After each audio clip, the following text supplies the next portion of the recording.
Hello mga friend, si Chef Jam nyo ito. Tambay muna ako lang saglit.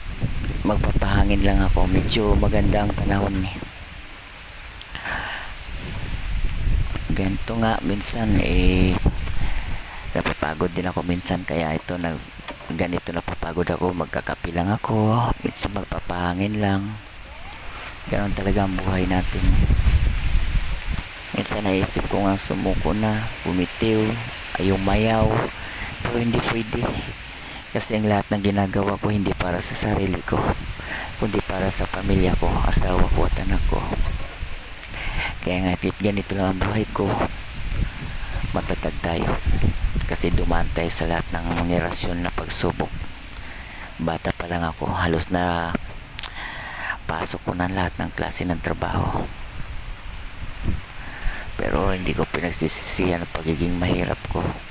Bagkus dito ako nagiging masigla at dito ako nagiging malakas na harapin ang lahat ng hamon sa buhay. Tulad ngayon, wala na akong nanay, wala na akong tatay, nag-iisa ako, ni wala akong kapatid. Pero never akong sumuko.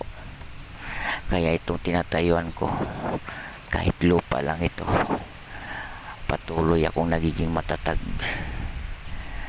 Pinipilit ko kung anong dapat gawin para sa kabubuti ng aking buhay at lalo na sa aking pamilya.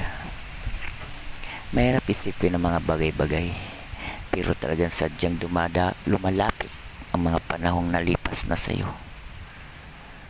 Minsan naiisip ko nung bata pa ako, napakasarap pala ng buhay kapag may trabaho. Pero ngayong nandito na ako, parang nasabi kong mas masarap ang maging bata kisa sa ganito na ako. Pero hindi na may babalik ang panahon, kundi patuloy na lang natin itong harapin. Wala na tayong magagawa, narito na tayo, di na pwedeng balikan ang nakaraan, kundi patuloy tayong humakbang para sa kinabukasan. Yun lang ang magagawa natin, manalig sa Panginoon, harapin ang lahat. Ganun lang ang buhay, tuloy-tuloy lang ang laban. Maraming salamat.